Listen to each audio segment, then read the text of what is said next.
Hello guys, ayan, nandito lang ako sa pisto ko. Actually, kararating ko lang. May nakita kasi akong may nakita akong babae na talak ng talak, kukak ng kukak sa social media. Actually, nung kumain siya dito, wala ako. Tapos, ang sinasabi niya, wala daw lasa yung pagkain.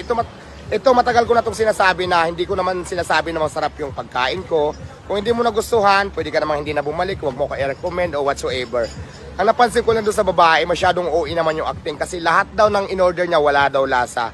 So nandito kayo ngayon, may mga kumakain, magtatanong tayo nang hindi ito scripted, ang nanaayon sa kanilang nararamdaman para maging fair lang tayo. So andito sila ate, tatanungin natin may mga kumakain. Ate, may nakita kasi akong vlog, wala daw lasa yung pagkain ko, may nakita talaga ako. So ito mag-comment kayo ng naayon sa nararamdaman nyo kasi hindi ko naman kayo kilala, pumunta lang kayo dito. Wala bang lasa? Masarap po.